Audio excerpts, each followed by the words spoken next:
Hello and welcome to Bondcast, a podcast series where we discuss our views on the latest themes and events shaping rates markets. I'm Imogen Bachra, rate strategist, and I'm joined today by our market specialists, Giles Gale and Kevin Cummins. We obviously missed last week, so we've got a lot to catch up on, but let's start right here today. We're recording this on Thursday, so hot off the press with our quick take for the Ecb meeting. So Giles, over to you. What did we learn from the Ecb today? Well, the first thing that we learned is that the taboos are falling thick and fast, and they now, it turns out, do pre-commit. Not that they ever didn't before with their vigilance and their forward guidance and so on and so on. But what they've told us, very simple to understand. They're going to raise rates by 25 basis points in the July meeting. They've ended quantitative easing, as was universally expected. And this is a little bit less, let's say, less obvious going into the meeting. They've also said that their base case is that they will raise rates by 50 basis points at the September meeting. And I think that we have to take them at their word. Markets are now pricing in essentially that, actually a little bit more than that. They didn't. One thing that was interesting was that they didn't actually say 50 basis points. They said a larger step in September. And I wonder whether people on the lunatic fringe, or maybe they'll be turn out to be right, whatever, they actually seriously think that anything can happen in these markets, right? The maybe 75 basis points or even 100, who knows, is possible in September. People's imaginations can get pretty feverish at the beginning of a rate hiking cycle. So essentially that's what they learned. But listen, the press conference itself was pretty unrelentingly hawkish. The description of inflation risks was all about the upside, with, by the way, some downside risks as well, but we don't care about that.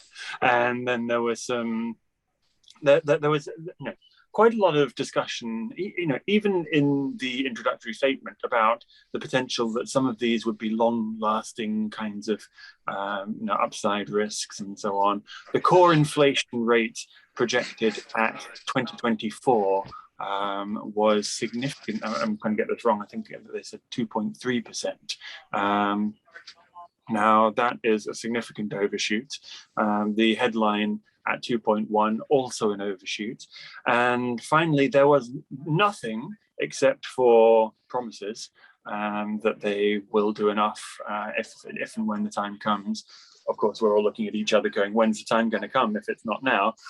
That they will do enough to contain sovereign spreads. Now that was one of the key hawkish messages that we were looking for, potentially to be in there. Okay, so if they were to have something on that that was a little bit more concrete, then that could have been a signal that they wanted to be more aggressive on the interest rate path. That didn't come, but I think that doesn't really matter because everything else was so clearly hawkish. So yeah, that's what we learned. So a hawkish meeting on all accounts then. How have the markets reacted to that? And I guess just to qualify this for the listeners, we are recording at just gone 3 p.m. on Thursday. So this is the real kind of knee-jerk reaction that we're talking about, and that may well have changed since by the time you listen to this. But knee-jerk, how have the markets reacted to this? Yeah, exactly as you would have expected, I think, given this meeting. So we had a big sell-off, led by the front end, and I think that that is in line with what you would expect this sort of meeting to be about. And in fact, this was one of the points that Lagarde herself made. This is really about sort of setting us off on a path that is going to be over many months of rate rises. And so I think that the confirmation that in all likelihood we have a 50 basis point rate rise in the next couple of meetings then immediately led the market to go, oh, well, in that case, let's price in another one for Q4. And so then everything priced in a sort of bearish flattening way, so propagated along the curve with, I think we're sort of 7 basis points higher in bond yields, for example. The other thing is that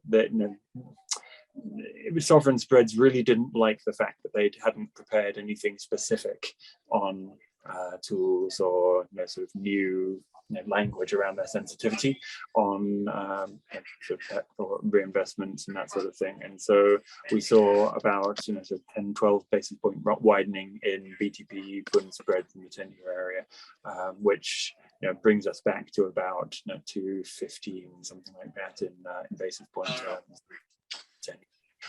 So that's it.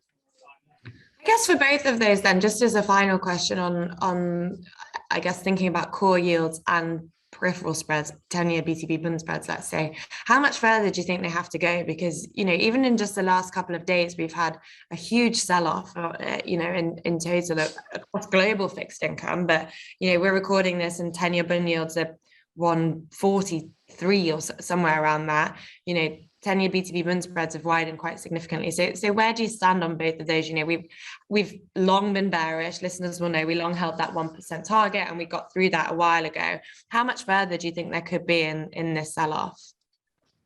Yeah, well, I mean, we're now well through that 1% target, of course, and maybe we haven't been jumping up and down, really hammering the table on the bearish view, more sort of describing it as a bias. And actually, the market has moved a long way, really very quickly, as the some of the downside economic risks that seemed to be emerging, as early as recently as a month ago, don't now seem to be tracking in quite the same way, and we're now heading towards perhaps a better period where we don't necessarily have to worry quite so much about things like energy prices increases in the very, very short term. I'm not saying that we should be too sanguine necessarily about the way that this goes over as we move towards winter, but that does seem to be a little bit more on the back burner at the moment. And at the same time, you've got you've got the possibility of a sort of reopening bump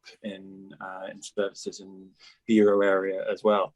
So with all of that, our target now for 10-year bunds, and I will develop this in much more detail in the future, is now 2% for the end of the year. And in BTP Bunds, I mean, that is another important benchmark. Listen, we still have a negative bias here. I do think it matters that the ECB hasn't been specific in its sensitivity here, and I do think the market will test it. I do think that the loss of quantitative easing and significantly higher rates is just going to make it harder for the market to digest or to sort of work its way through this transition cleanly. And so maybe I'll just say we did a client survey this week, actually conducted by one of our sales forces, and there was almost an even split between people who said that they thought that the ECB cared at 250 basis points, 275 basis points, 300 basis points, or not at all. Not very many people thought the sensitivity was about 225 basis points.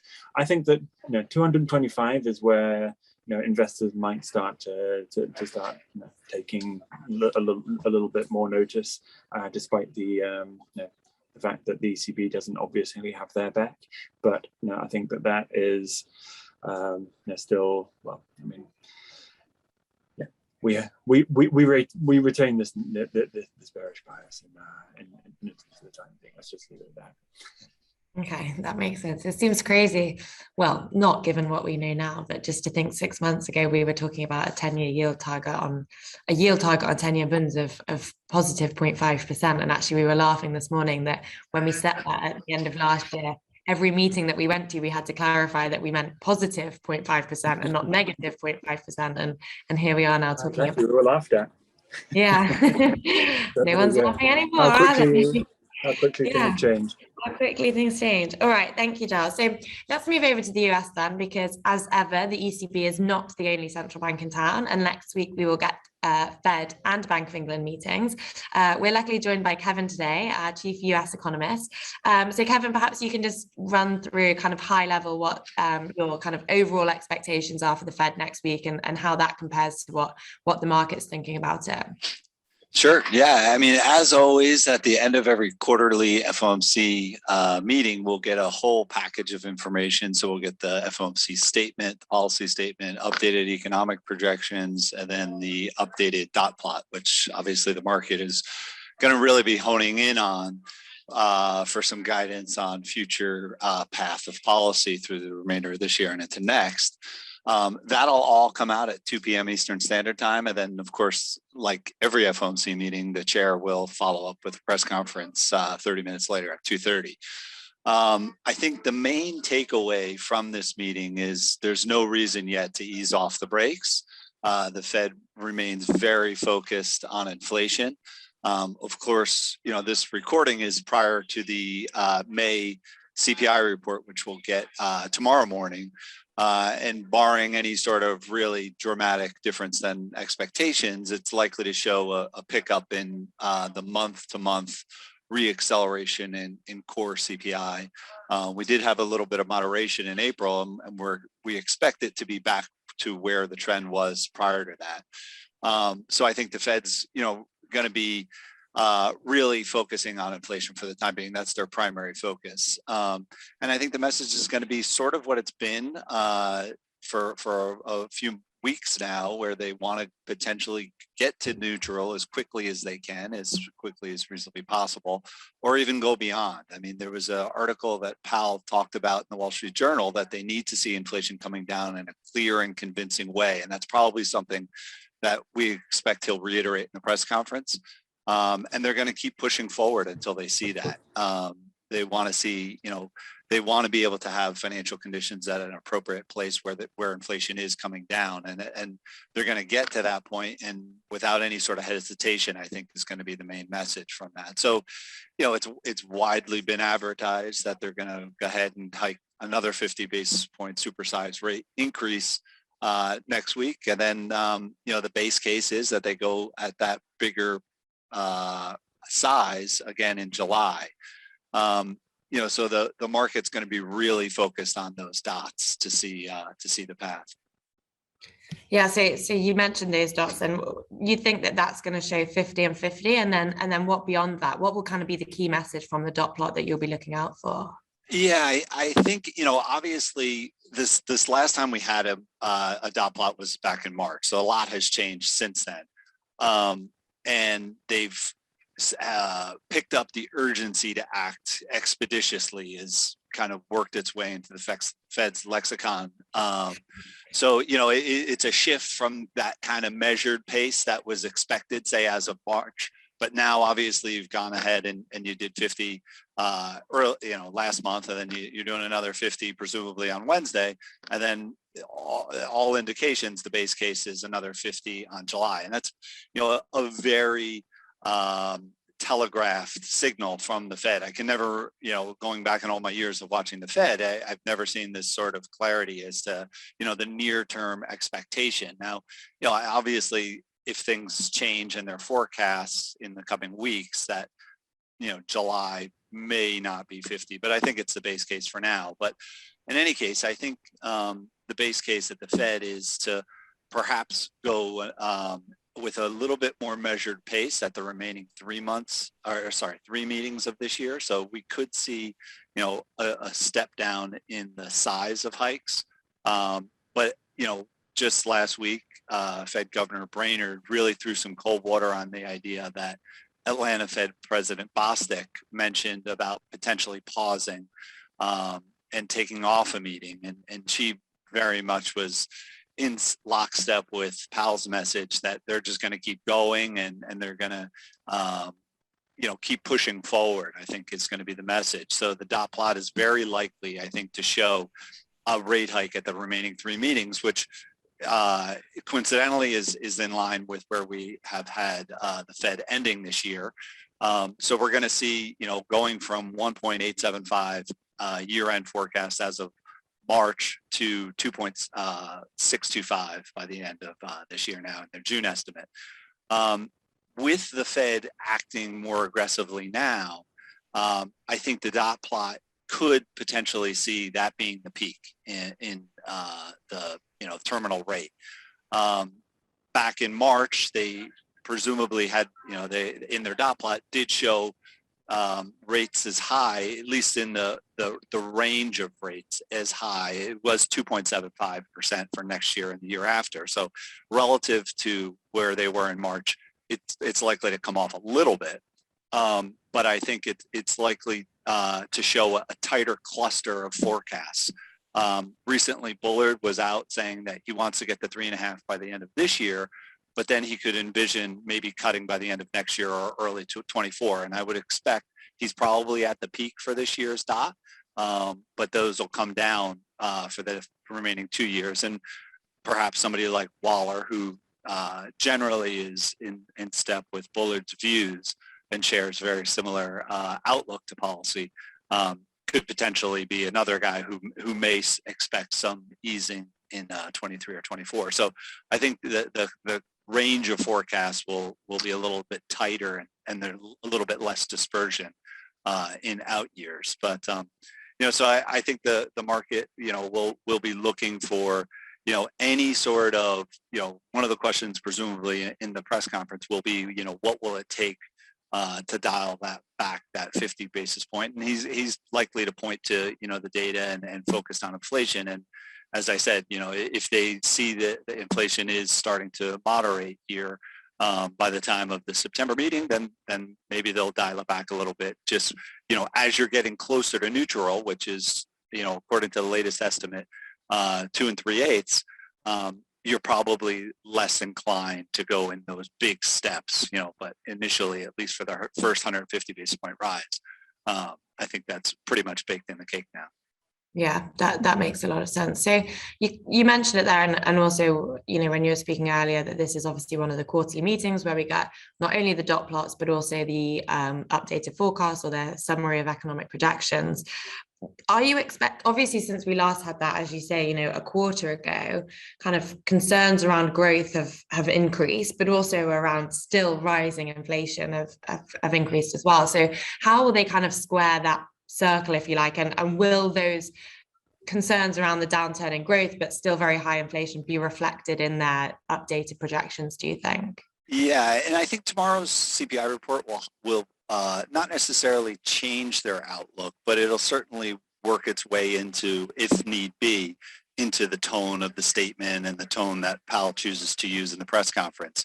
But if you look back at the beginning of May in the FOMC meeting, oil prices are about $20 higher now than they were then. If you look back to March when they made these economic projections, oil prices are up over $30 a barrel. So they're going to have to push up. For this year, their overall PCE projection was 4.3% headline inflation on a Q4 basis for this year. It's safe to say it's going to be well above 5%. Our own forecast is 5.5%, so somewhere in that neighborhood. So you're going to see a pretty significant rise in headline inflation. Core inflation, as I mentioned last month, did moderate a little bit. We think it's more of a temporary situation. We're going to see a real acceleration over the next couple of months.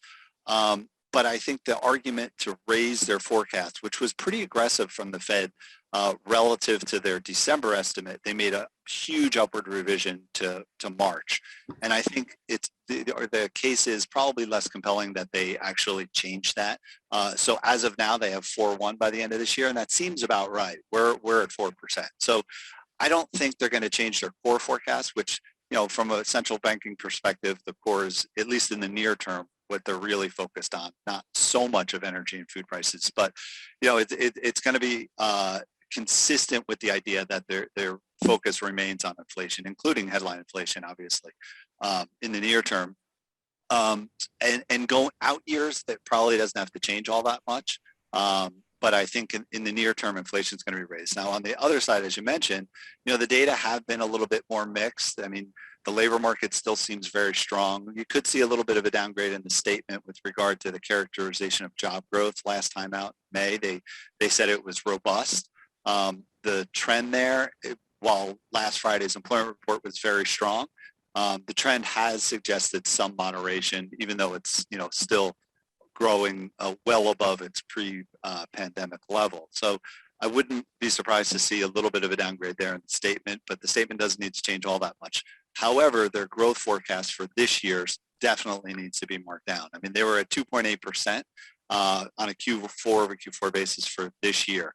Our own forecast, which I'm pretty optimistic on near-term growth, which assumes 6% in the second quarter, is only at 2.2% Q4 over Q4. So I would think it's probably going to come down closer to our own forecast of somewhere in the neighborhood of maybe 2% this year, perhaps even a little bit less from the Fed. And I think out years probably, next year they probably will cut their forecast, but a tenth here, a tenth there. It's not anything that dramatic relative to this year. I think we could see as much as like 0.75 of a percentage point shaved off. So, I think the message there will be slower growth, higher inflation in the near term, but not too much of a forecast revision for out years. The one other thing I'd say is within the dot plot, we will see more dots this time around because we've got two new governors. So we have Lisa Cook and Philip Jefferson. They are newly appointed governors at the Fed. So we'll have 6 of the 7 governor spots filled now. And then yesterday, the Senate Banking Committee approved Michael Barr for the vice chair of supervision role. So the full Senate will have to take up that vote at some point. And then they'll be at full staff. But it does look like President Biden is going to have 5 of the 7 governor seats filled since he's taken office. As far as their dots this time around, I think because they're so new, they probably will go with the leadership and have something that's very much a consensus view at the Fed. But I think going forward, as they kind of they haven't said anything yet, so this is purely just speculation since they've taken the role about policy. But I would think that they'd be more along the dovish side, both of them, given their background. So if we're wrong and they do come out with a more dovish path, I still don't think that's going to change the near-term implications, and the median dot is still probably going to be consistent because I think the consensus view amongst the Fed is that they need to keep hiking at every meeting here, and that's going to get you probably somewhere in the neighborhood of about 2 5/8 by year end. Yeah. Okay. Lots of hikes to come then. That's right. Lots to watch for the Fed next week. Okay. Thank you very much, Kevin. That was a great summary. Great. Thanks for having me. And Imogen, this is back to you now because the Bank of England's also coming up. What rate hikes do you see in the future for us here in the UK?